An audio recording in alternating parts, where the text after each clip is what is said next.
कवि विष्णु शतपथी आ बारिपदा बासिंदा मयूरभंज सचेतन नागरिक भारतीय जनता पार्टी राज्य प्रवक्ता।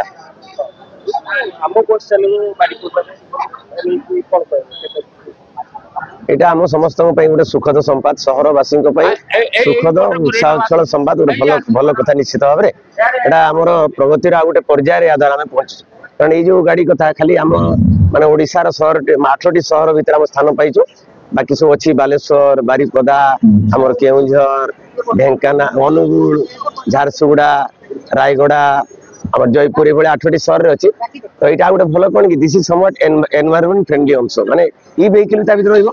डीजेल गाड़ी चलो सत किंतु 35 किलोमीटर बेगर सहर बेग सहर में माने बेग नियंत्रण पूर्वक किसी गाड़ी चलाचल कर तो सहर भितर जो आंत सहर जोगाजोग माने कौन कह इंट्रा सिटी से कम्युनिकेशन से that will be facilitated further और that is a good thing और आम दिन को आगे तेणु ये सब नाला मोर मुझे भावी निश्चित भाव में भल कथा गोटे जेहेतु हम आमर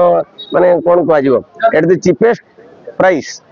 किंतु the best available facility the passengers and commuters will be getting in our town and निश्चित it is a positive and promising development for the town of Baripada खुशी बा भल से कार्यकारी को आउ ये जो परिवेश अनुकूल ये गाड़ी आहरी चालू डीजेल गाड़ी भी चालू मो कथार आहरी ता संख्या कमी धीरे धीरे मतलब सरकार से प्रयत्नशील हेबे ताले आमे जो गोटे नुआ अध्याय रे आमे पाद दउ आ सेटा बहुत भल हम माने राष्ट्रीय नववर्ष आसी तापर ये सुखद संवाद समस्त बहुत आनंद दउ एटा मो आशा करछि।